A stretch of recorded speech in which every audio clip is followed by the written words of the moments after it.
Welcome back, everyone. So we're continuing the idea of reaction rates. And last time we looked at a very simple reaction where we said A gives B.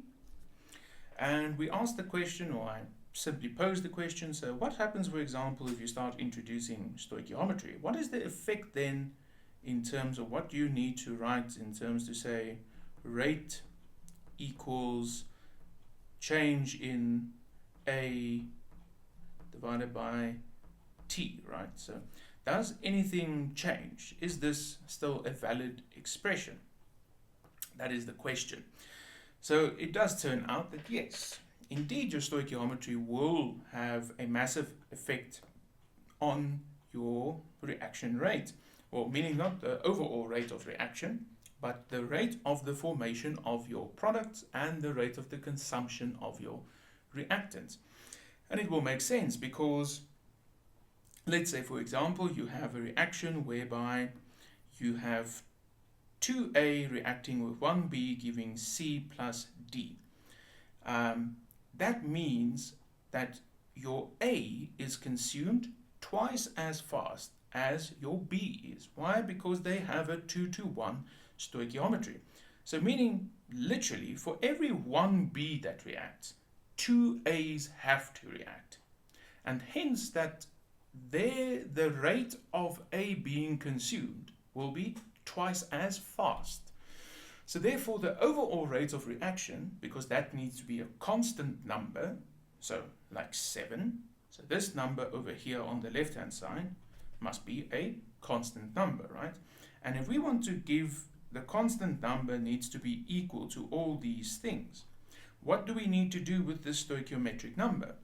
It makes sense that we have to divide by the stoichiometric number to scale whatever the rate is by which the reactant or is being consumed or the product is being formed, to scale that value to get to whatever the reaction, the overall reaction rate is.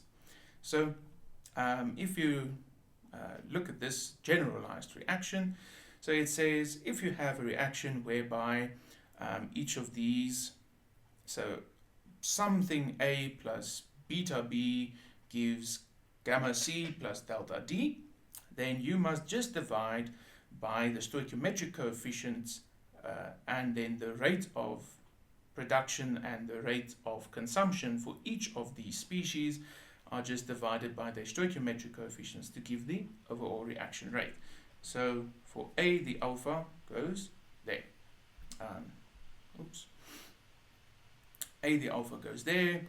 For beta, the B that goes over there. The gamma, you notice, goes there. The delta goes there. Maybe to give a specific example, so this 2A plus B giving C plus D. Let's say, for example, the rate of the reaction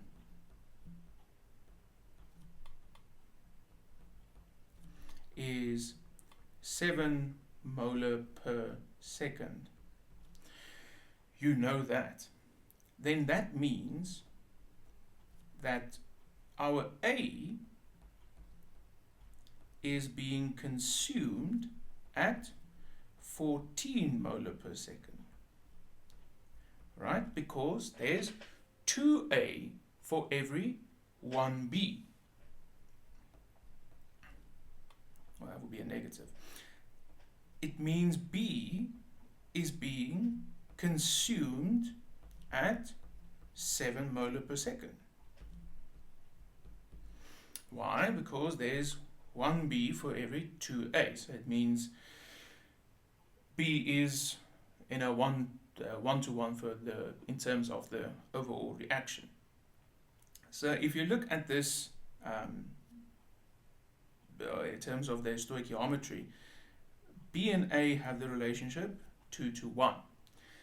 So it means A is being doubly as fast, or consumed twice as fast as B is being consumed, right?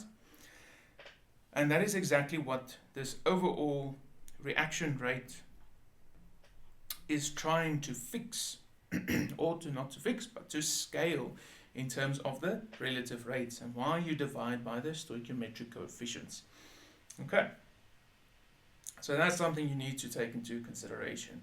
When you have stoichiometric coefficients, you need to remember to divide by them to ensure that your overall rate of reaction is scaled to the correct value, depending on if you're looking at, say, the formation of one of your species or the rate of consumption of one of those species.